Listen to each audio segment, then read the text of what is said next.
Now, I'm going to share with you something I've never shared in a conference. It's a personal testimony. And it might cause many of you to be very disappointed in me, even not even hear anything I have to say. So be it. I preached in a lot of places once. As a young man in the ministry, I was privileged of being around a lot of very, very old and very, very godly men. And they would talk to me. Now these were men of God.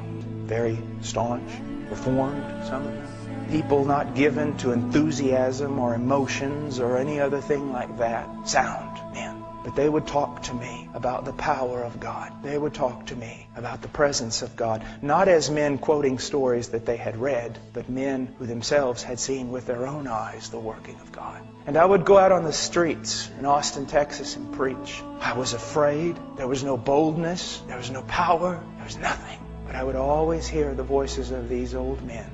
And one day I decided enough is enough. I will seek Him until I find Him or until I die. I went into a closet and I said, I'll not leave this closet until I know God.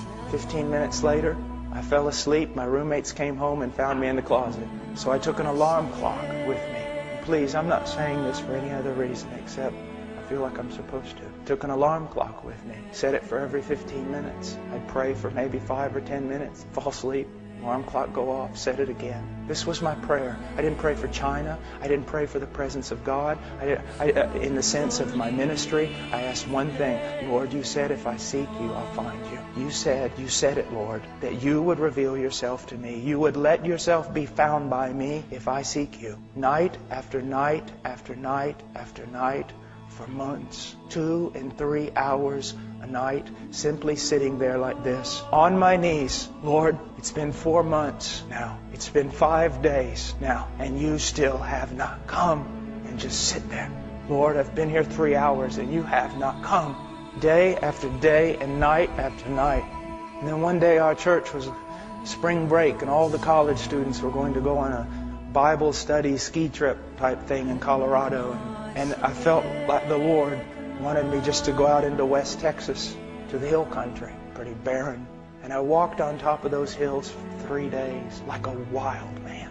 If you would have seen me, you would have thrown me in an asylum. I was picking up rocks and I was throwing them, literally, physically throwing them at the sky. I was screaming. I was saying, God, I must know you. You must come. You must.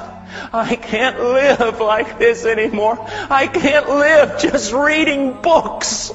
I can't live just reading about revivals and about people who knew somebody who knew somebody who knew somebody who knew you. And nothing happened. I went home. Another several weeks passed. And one night, He came.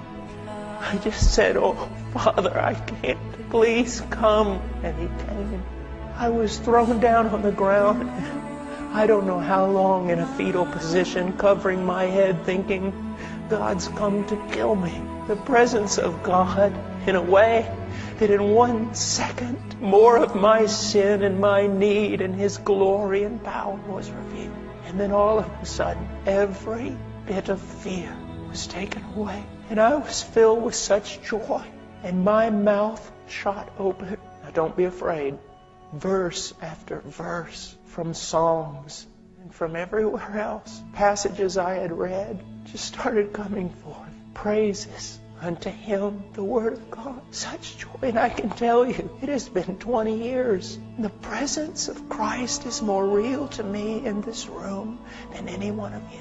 And one of the things that is so bad today is many of you men here, you also have known the presence of Christ. But now most of your prayer life is nothing but praying just a little and then just realizing He hasn't come and getting up and walking away instead of staying there until He does. It's just prayer of going through the motions. You want holiness in your life? Run to Him. And stay there. Stay there. My little boy, whenever I'm putting my shoes on and he realizes my bags are packed, he goes, Daddy stay with Ian? Daddy stay with Ian? Or Ian go with Daddy? I find myself, even this morning in prayer, going, Father stay with Paul. Father stay with Paul. Or Paul go with Father. I see so many boys today in the pulpit. They're boys. As those old men told me, the mark of a man of God is God upon the man. And I don't want to sound, I don't want to sound arrogant. I don't want to sound anything else. I just want to say this, that we have the desperate need to be men marked by the presence of God. We have a desperate need